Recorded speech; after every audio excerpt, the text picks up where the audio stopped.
I stand before you today to report on what we know about the incident in Mamasapana, Maguindanao last Saturday and Sunday. I do this not because I wish to preempt the Board of Inquiry task to uncover the entire truth, but because you have a right to know what we know at this point. On Saturday, January 24, a group composed of members of our Philippine National Police Special Action Force headed to Barangay Tucanalipaw, Mamasapana, Maguindanao. Their mission was to serve the outstanding arrest warrants to two mysterious terrorists who have long been pursued by authorities, namely Abdul Baset Usman and Sukur bin here alias Abu Marwan. According to the most recent report of the NDRRMC, 44 of our policemen died in the process of fulfilling, while 16 others were injured, including 3 civilians. As president, as a father of this country, I am greatly saddened that our policemen had to lay down their lives for this mission. Without questions, these people are heroes. They who willingly put themselves in danger to address threats to our security, they who were wounded, they who gave their lives in the name of peace, to honor those who perish, I am declaring a national day of mourning to symbolize the sorrow and empathy of our entire country. Marwan and Usman are not common criminals. There is a long string of outstanding warrants for their arrest. There are no less than 8 outstanding warrants against Usman alone, while there are no less than 2 for Marwan. One of the earliest warrants was issued in 2002, which means that they were already being pursued when I was a member of Congress. Allow me to clarify. When a warrant is issued against an individual, all officers of the law are obligated to serve it. This is precisely why, since long ago, our security sector, including the AFP, PNP, and NBI, has undertaken multiple operations to capture Marwan, Usman, and other terrorists. These agencies are not always required to obtain my approval for each and every one of their operations, because it will be impractical for them to wait for my clearance before proceeding. My duty to make certain that they are carrying out their responsibilities. There are times when certain matters are elevated to my desk so that I may give guidance, give a more holistic view of the situation, or explain its wider implications. A few examples of these are our response to Roque MNLF elements in Zamboanga, the capture of individuals high on our list of most wanted persons, and the assault on our peacekeepers in Golan Heights.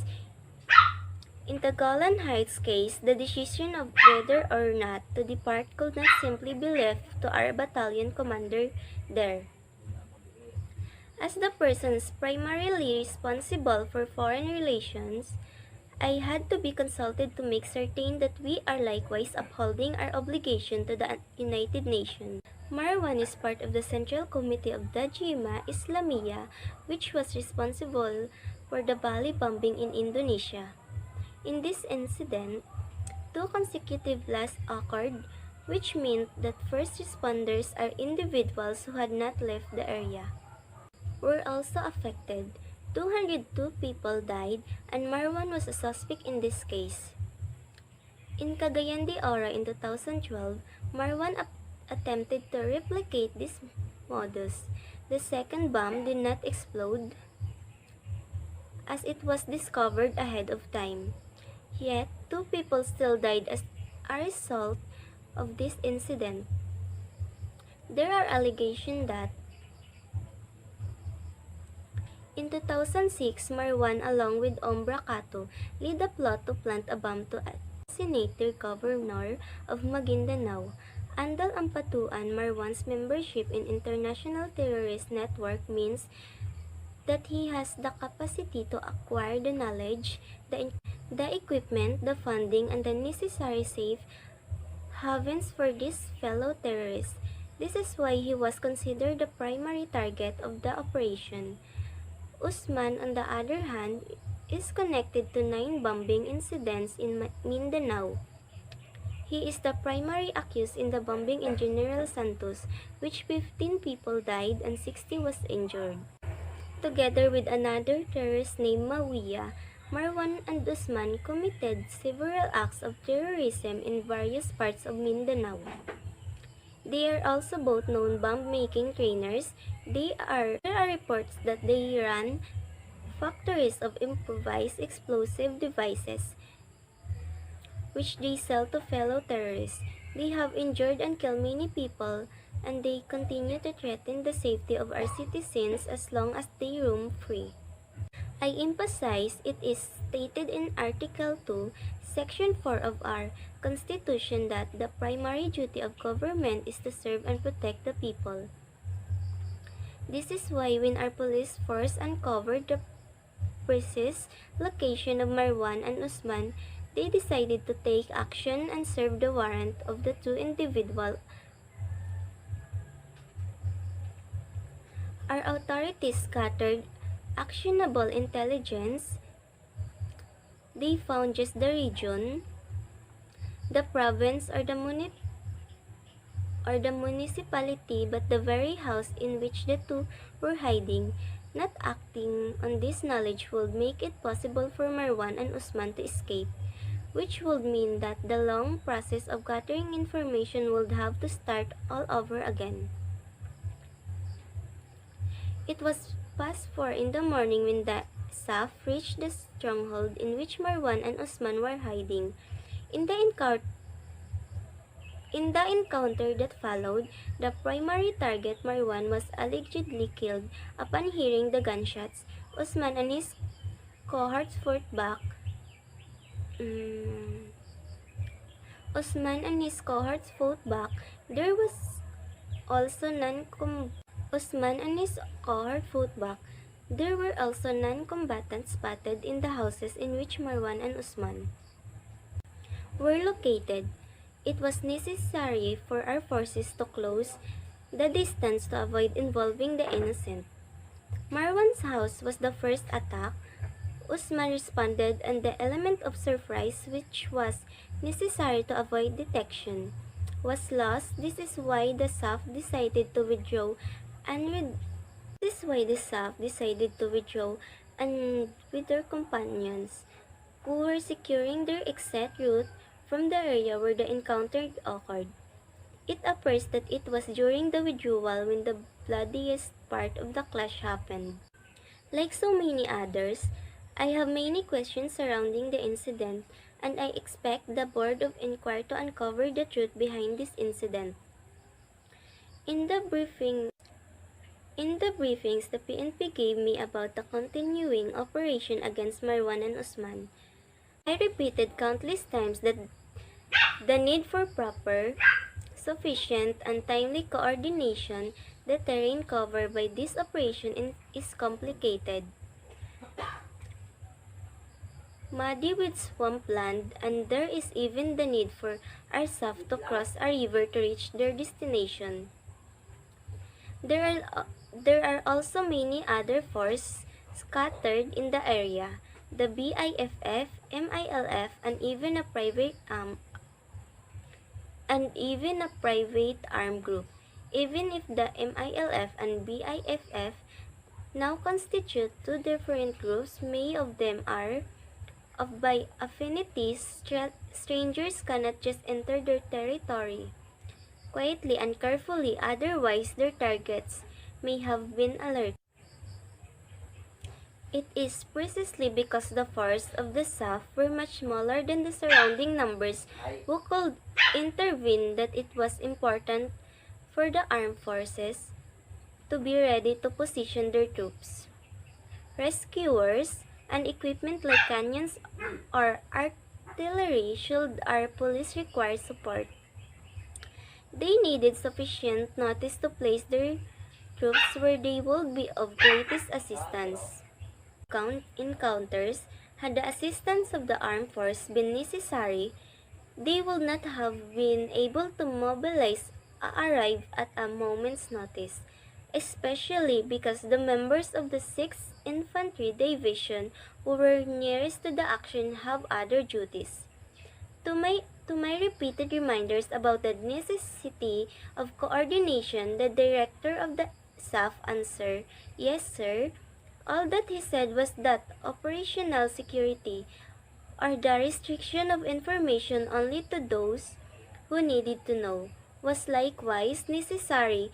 Even then, I undiscovered the need to alert other branches or their respective heads the notification. I wonder how and why could it have happened that the notification of the AFP battalions close to the operation only came close to the time of jump off, or even after our forces has already jumped off.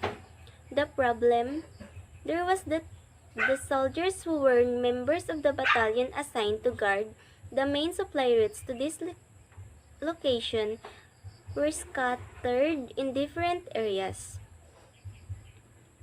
In simple language, the notification to the AFP came too close to the time of the encounter, thus making it difficult to determine if they were given enough time to prepare had their assistance been necessary. If my order to ensure sufficient coordination has been complied with, then perhaps it was pushed to the limit, resulting in every minimum compliance. In fact, I was surprised to learn that the heads of the Western Mindanao Command, or even of the 6th Infantry Division, had only been advised after the first encounter involving Marwan and Usman. The SAF forces were already retreating, and the situation has already become problematic. Now on the MILF, we have already made such great strides because we trusted one another. We have already proven that we can work together. In 2014, a Japanese national was rescued in Maguindanao. In the same year, we were able to prevent the explosion of a bomb in Maguindanao. I have also read the statement of Chairman Al-Had Murad about the Mama Sapana incident. The MILF's formations of a special investigate commission in order to determine the details of the incidents constitutes. I am hopeful that the MILF will show, in the soonest possible time, even more concrete evidence of their solidarity in the pursuit of peace, towards the pursuit of truth and the accountability of those responsible. Let us also avoid spreading rumors and fueling speculation about the incident. The Bible itself says, the truth shall set us free.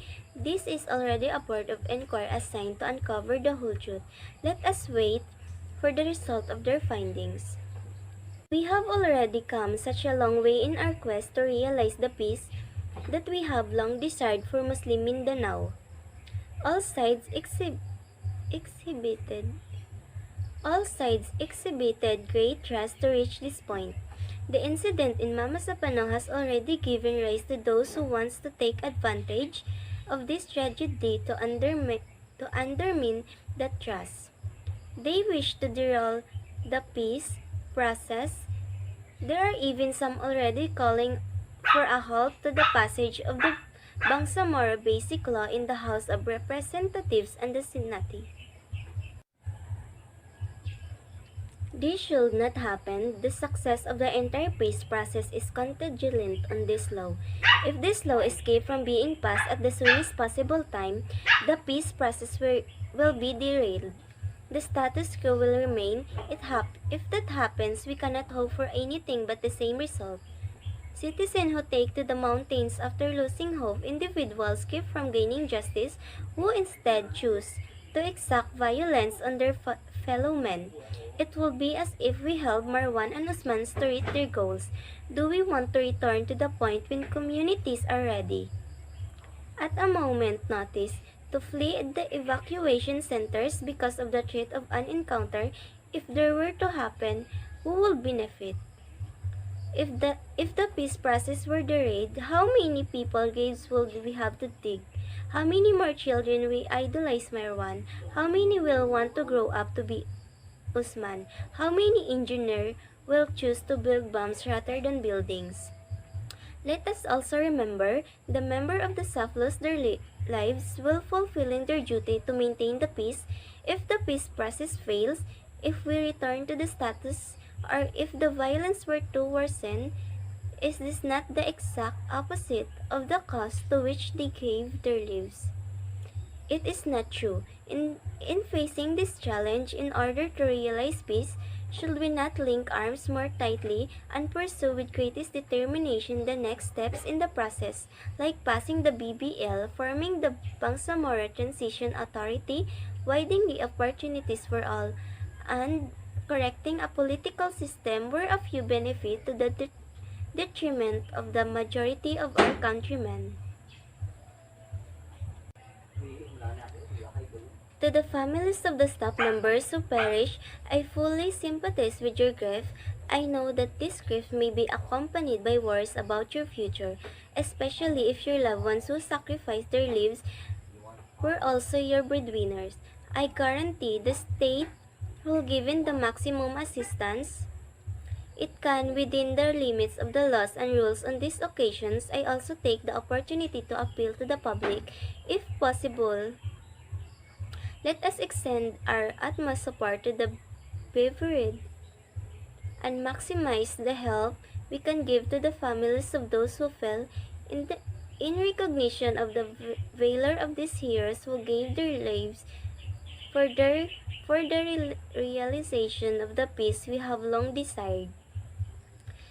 In the face of our grief, in the face of the desire of some to exact revenge, in the face of the threats to destroy the trust we have forged over such a long period of time, today our ability to show compassion to our fellow men faces as a great test.